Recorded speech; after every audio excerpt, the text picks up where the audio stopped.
Hello friends, कल already India की team का अनाउंसमेंट हो चुका है। मोनोलॉग इसलिए शूट कर रहा हूँ यार क्योंकि कल थोड़ा सा लाइव में इशू भी आया था। एयरटेल का नेट कनेक्शन बहुत दुखी कर रहा है। सुबह एयरटेल वालों को काफ़ी अच्छी खासी गालियाँ भी निकाल चुका हूँ। एंड समहाउ कंसिडरिंग आप लोगों को जान के बात हैरानी होगी कि एयरटेल का जो ओरिजिन है वो लुधियाना से ही है, तो ये उनका नेटिव शहर है। तो नेटिव शहर में ये हाल है कि उनको कोई फ़र्क नहीं पड़ता कि यहाँ पे इंटरनेट चलता है कि नहीं चलता। तो आप सोच सकते हैं कि जो इतने दावे इतनी बातें हैं वो कोई मायने नहीं रखती। तो इसलिए मुझे था कि जो लोग जुड़े हुए हैं उनको हम पूरा डिटेल डिस्कशन कर सकें, because end of the day they should not be suffering from this. तो क्या लगा, टीम से सारे काफ़ी मायूस हैं, उतने खुश नहीं हैं। काफ़ी सारे नाम मिसिंग है। वॉशिंगटन सुंदर की बात हुई, मेरे हिसाब से तो कृणाल पांड्या भी डिस्कस होने चाहिए थे। बट जो सबसे ज़्यादा लोगों को चुभा है वो नाम चुभा है श्रेयस अय्यर का, कि वो क्यों नहीं है। और जायसवाल के लिए भी थोड़ा फील कर रहे हैं, पर सबसे ज़्यादा श्रेयस अय्यर। हाँ, प्रसिद्ध कृष्णा की भी बात हुई है कि उन्होंने ऐसा क्या गलत किया कि उनको कंसिडरेशन सेट में नहीं रखा। तो ऑल इन ऑल बहुत अजीब सी कहानियाँ बनी हैं। एक बार देख लेते हैं कि क्या हमारा प्लेइंग 15 आया है। बैटिंग में शुभमन गिल हैं, अभिषेक शर्मा हैं। चलो, अभिषेक शर्मा डिजर्व भी करते थे, T20 रैंकिंग में टॉप रैंक बैटर हैं। जब लास्ट टाइम इंडिया के लिए खेले थे तो वहाँ पे इतना शानदार 100 किया था, तो वैसी सी कंडीशन में he becomes deadly. Plus he gives you certain overs with the ball also, quite a decent part time bowler. उसके बाद संजू सैमसन हैं, फिर आपके पास स्काई हैं, तिलक वर्मा हैं, हार्दिक पांड्या हैं, और उसके बाद आपके पास जितेश शर्मा भी हैं, which is like backup wicket keeper है। शिवम दुबे हैं, रिंकू सिंह हैं। तो काफ़ी अच्छा खासा आपने बैटिंग यूनिट पिक किया है। बॉलिंग की जहाँ तक बात है, जसप्रीत बुमराह हैं, अर्शदीप हैं, कुलदीप यादव हैं। वहाँ पे आपके पास ऑलरेडी हर्षित राणा हैं एंड वरुण चक्रवर्ती हैं, और एक अक्षर पटेल जो वाइस कैप्टन होने चाहिए थे, उनसे क्यों वाइस कैप्टनसी छीनी गई, क्या उन्हें प्रॉपर एक्सप्लेनेशन दिया गया, नहीं दिया गया। अपनी टीम दिल्ली को काफ़ी अच्छा उन्होंने लीड किया था। तो ऐसे में क्वेश्चन मार्क्स हैं, बहुत सारे क्वेश्चन मार्क्स हैं। तो शुभमन गिल को कैप्टनसी दी गई है, नो डाउट। सिमिलर सी कहानी उनके साथ हमने चैंपियंस ट्रॉफी में भी होते देखी कि उनके वहाँ पे वाइस कैप्टन का मतलब ही है कि इंडियन क्रिकेट टीम कि वो आने वाले ऑल फॉर्मेट कैप्टन अब एक तरह से हम देख सकते हैं कि बन गए हैं। काफ़ी लोग कह रहे हैं कि स्टार कल्चर की BCCI बहुत सारी बातें करता है। तो अब ये क्या है, मैं एक सिंपल चीज़ बता देता हूँ। BCCI स्टार कल्चर से बाहर नहीं जाने वाला, क्योंकि हम एक ऐसा कंट्री है जिसमें 36-37 करोड़ 36-37 करोड़ एक एस्पिरेशनल पॉपुलेशन है, वो इन स्टोरी से कनेक्ट होती है। तो इसलिए स्टार कल्चर रहेगा।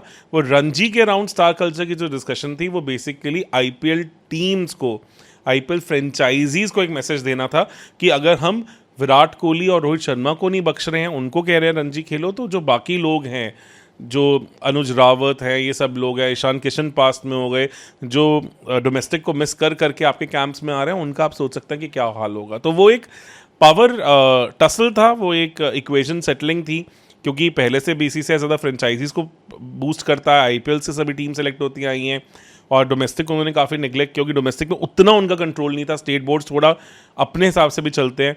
अब उन्हें लगा कि नहीं, ये फ्रेंचाइजीज भी ज़्यादा पावरफुल हो रही है, तो they need to balance it out in a better way. तो वो था, अदरवाइज स्टार कल्चर कहीं नहीं जाने वाला। डिसअपॉइंटिंग है, पर इसी तरह से इंडियन क्रिकेट चली और इसी तरह से इंडियन क्रिकेट चलती आएगी। तो ऐसे में श्रेयस अय्यर मेरे हिसाब से इजीली डिजर्व करते थे इस टीम में होना, क्योंकि एक्स फैक्टर प्लेयर हैं। एक वो, उनमें वो ऑरा है कि एक मैच जहां फंस गया वहां से निकालना उन्हें आता है। वहीं पे शुभमन गिल के ऊपर अभी कुछ क्वेश्चन मार्क्स है कि वो प्रेशर सिचुएशंस में वैसा परफॉर्म कर सकते हैं कि नहीं कर सकते हैं। अगर एक टाइम जहां पे वाइट बॉल कैप्टनसी से भी नवाजा जा सकता था श्रेयस अय्यर को, जितने टैक्टिकल ब्रिलियंस वो लेके आते हैं, वहाँ पे उनका T20 के 15 में भी ना होना, और इवन जो उसके बाद रिजर्व्स डिक्लेयर हुए उनमें भी ना होना, वो बहुत अजीब लगा। बिकॉज रिजर्व में जायसवाल, वॉशिंगटन सुंदर, प्रसिद्ध कृष्णा, इन सब के नाम हैं, बट वहाँ पे अभी भी श्रेयस अय्यर का नाम भी नहीं था। तो आप 19 में भी नहीं हो, ये थोड़ा अजीब लग रहा है। एक बात है कि अगर होते तो डेफिनेटली प्लेइंग 11 में खिलाए जाते, और वहाँ पे नंबर 3 ही उनका स्लॉट बनता, तो नंबर 3 पे आप शायद तिलक वर्मा और मे बी स्काई को से डिस्टर्ब नहीं करना चाहते, बिकॉज उन्होंने इंडिया के लिए खेलते हुए रन्स दिए हैं। वहाँ पे अब क्या होगा, संजू सैमसन के साथ क्या हो सकता है, क्या क्या कॉम्बिनेशंस बन सकते हैं। काफ़ी सारे हिंट्स आ रहे हैं कि शायद संजू सैमसन भी एज अ रिजर्व कीपर जाएंगे, और गिल, अभिषेक शर्मा ओपन करेंगे। 1 down Tilak Varma, 2 down sky, 3 down Hardik Pandya. उसके बाद आपका 4th डाउन आप देख सकते हैं वहाँ पे जितेश शर्मा को, या फिर एक और उसके बाद अक्षर पटेल नंबर 7 पे, और फिर 4 बॉलर जहाँ पे कुलदीप, वरुण चक्रवर्ती, अर्शदीप और बुमराह होंगे। और उसके बाद जो 4 प्लेयर्स हैं जो बेंच पे बैठेंगे वो हर्षित राणा होंगे, उसमें रिंकू सिंह होंगे, दुबे होंगे और सैमसन होंगे।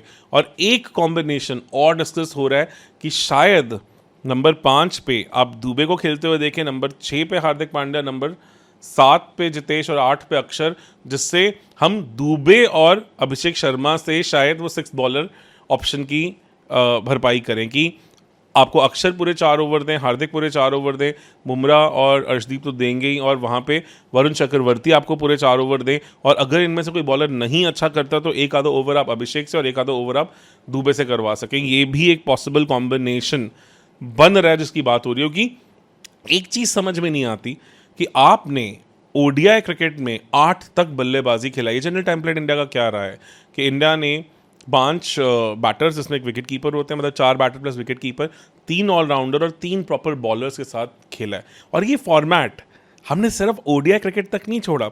जब हम इंग्लैंड टेस्ट खेलने गए तो irrespective of conditions we just followed this template blindly. BGT में we followed this template blindly कि हमने 3 ऑलराउंडर्स, 3 बॉलर्स, ये हमेशा रखा है। वहाँ पे सबसे डिफेंसिव फॉर्मेट T20 फॉर्मेट है, और वहाँ अगर हम इस आइडियोलॉजी से दूर जाएंगे तो वो थोड़ा सा काउंटर प्रोडक्टिव हो जाएगा, थोड़ा सा अजीब हो जाएगा, थोड़ा सा हिपोक्रेटिक भी हो जाएगा, मैं ये कहूँगा। तो मुझे नहीं लगता कि इंडिया शायद इससे दूर जाएगी टेम्पलेट से।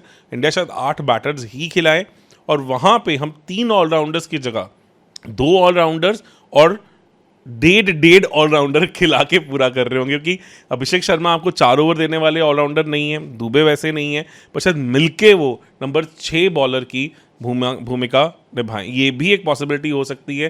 तो ऐसे सिचुएशन में किसी भी एंगल से मुझे संजू सैमसन इस टीम में फिट होते नहीं दिख रहे हैं। मुझे लग रहा है कि क्योंकि आप वाइस कैप्टन शुभमन गिल को नहीं बिठाएंगे, और फिर आपके पास विकल्प सिर्फ बच जाता है कि या फिर आप अभिषेक शर्मा को बाहर करें। फिर अगर अभिषेक शर्मा नहीं होने थे तो फिर जायसवाल आते हैं उनकी जगह। कोई बैटिंग वाइज जायसवाल का बेटर फॉर्म चल रहा है, आईपीएल बड़ा है, बल्लेबाज भी डेफिनेटली ज़्यादा बड़े हैं। आपने अभिषेक को क्यों लिया? ताकि वो बॉलिंग कर सके। अगर वो बॉलिंग करते हैं तो ऑटोमेटिकली वो भी टीम में फिक्स हो जाते हैं। तो ऐसे में हमने शुभमन गिल को बीच में फंसा के शायद थोड़ा सा एक बैलेंस ऊपर नीचे करने की कोशिश तो की है, बट आई थिंक वो सेम चीज़ श्रेयस अय्यर के साथ भी होती। अगर वो भी आते तो पक्का से खेलते तो नंबर 3 पे ही खेलते, क्योंकि वो उनकी जगह है, वहीं पे उन्होंने इंपैक्ट डाला है, सब डाला है। 8 मैक्स और नंबर 4 पे आ सकते थे।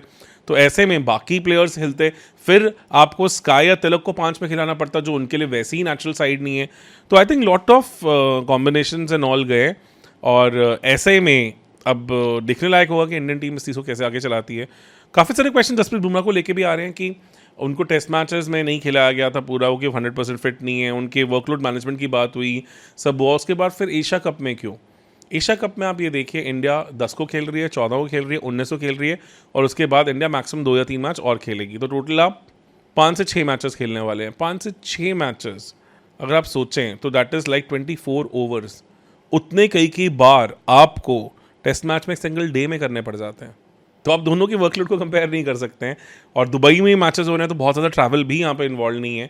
तो आप प्रैक्टिकली सोच सकते हैं कि इतना बड़ा चैलेंज नहीं है जितना बड़ा आप टेस्ट क्रिकेट में देखते हैं। जितना आपको शायद एक दिन में स्पेल करना पड़ता है या एक इनिंग्स में करना पड़ता है, उतना आपको यहाँ पे spread over a month, over at least 20 days करना है। मतलब 9 के बाद आपके पास, 10 के बाद आपके पास अच्छा खासा गैप है, 14 तक, फिर 19 तक, 5 दिन में 4 ओवर, और वो भी आपको पता है एक स्पेल में मैक्सिमम आप 2 ओवर करेंगे।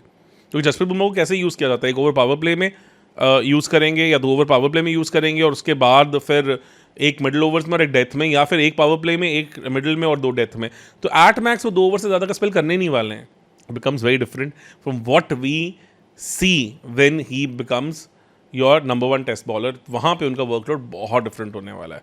शुभमन गिल को लेके भी काफ़ी सारे क्वेश्चंस उठे हैं कि क्या वो T20 फॉर्मेट के लिए तैयार हैं।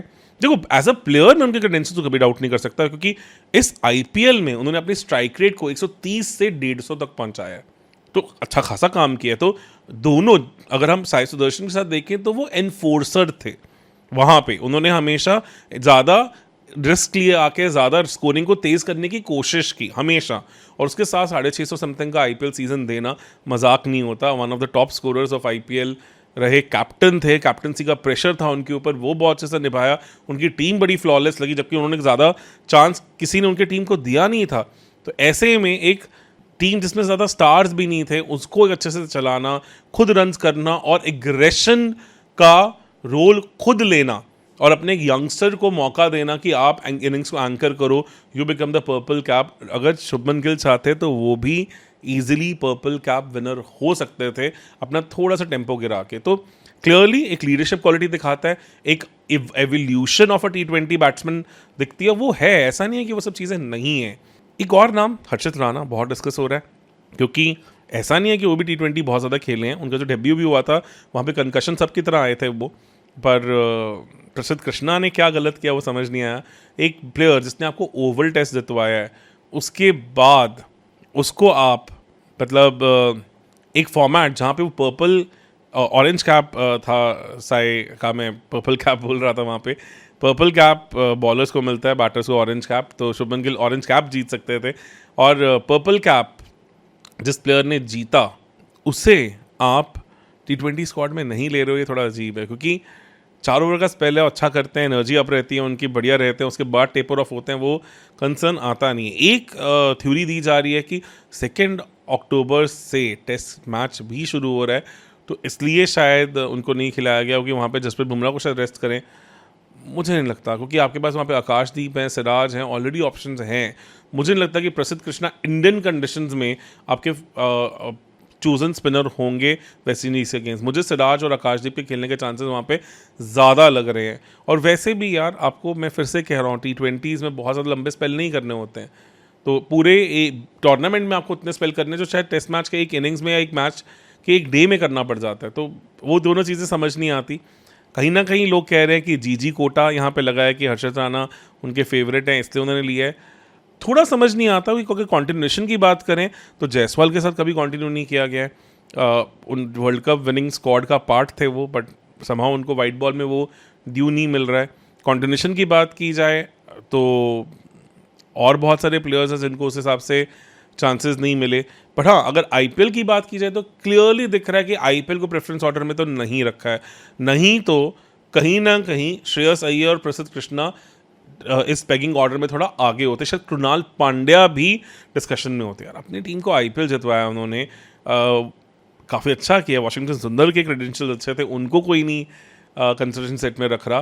बट ये सब में जो कॉन्टिन्यूएशन थ्योरी को और आईपीएल थ्योरी को बीट करता है, वो एक ही प्लेयर है, शुभमन गिल। वो मुझे लग रहा है वो जीजी कोटा या किसी कोटा से नहीं आए हैं, वो स्टारडम के कोटा से आए हैं, बिकॉज इससे बीसीसीआई बाहर नहीं निकल सकता, और ये हमें मानना पड़ेगा। जो कंज्यूमर ब्रांड्स हैं, सब कुछ हैं, वो ये 36-37 करोड़ एस्पिरेशनल पॉपुलेशन के लिए ही हैं। आज हम मारुति ऑल्टो चला रहे हैं तो कल उससे बड़ी गाड़ी चलाएंगे। आज 30,000 का फ़ोन है तो कल लाख रुपए का आईफोन होगा। ये सब चीज़ें वो एस्पिरेशनल पॉपुलेशन चाहती है, और उन्हीं के ऊपर सभी ब्रांड्स का फोकस भी है। उसी के कारण बीसीसीआई कमा रही है, और उनके लिए ये बैक स्टोरीज मैटर करती हैं। बैक स्टोरीज जो रिंकू सिंह की हैं, बैक स्टोरीज जो शुभमन गिल की भी है, कि किस तरह से आदमी मेहनत करता करता एक पंजाब के छोटे से इलाके से आके इंडिया का ऑल फॉर्मेट कैप्टन बना। यही स्टोरीज सचिन तेंदुलकर के साथ भी जुड़ी हुई थी, MS धोनी के साथ भी जुड़ी हुई थी, विराट कोहली के साथ भी जुड़ी हुई थी, और वही स्टोरी यहाँ पे शुभमन गिल के साथ भी हैं। शायद श्रेयस अय्यर उस स्टोरी का पार्ट नहीं बन पा रहे हैं, उस नैरेटिव में फिट नहीं हो पा रहे हैं। तो बहुत सारे फैक्टर्स हैं।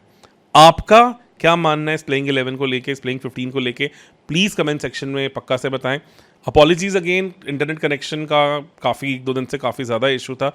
हमारी कोशिश होगी कि हम हफ्ते में एटलीस्ट एक बार लाइव करें, और अच्छा करें, हाई क्वालिटी करें, ताकि आप सबको वो एक्सपीरियंस मिल सके जो हम अब तक कमिट करते आए हैं। कोशिश होगी कि एक मोनोलॉग वीडियो, 2 क्लिप्स और एक लाइव पर वीक तो पक्का से हो, ताकि क्रिकेट से जुड़े रहें, चीज़ें बताते रहें। और काफ़ी प्यार दिया आप लोगों ने, 80,000 फॉलोअर्स तक पहुंचाया है, जो मैंने कभी सपने में नहीं सोचा था। और कोशिश है कि और अच्छे लोगों को भी इस प्लेटफॉर्म पर लेके आते रहें। तब तक के लिए धन्यवाद।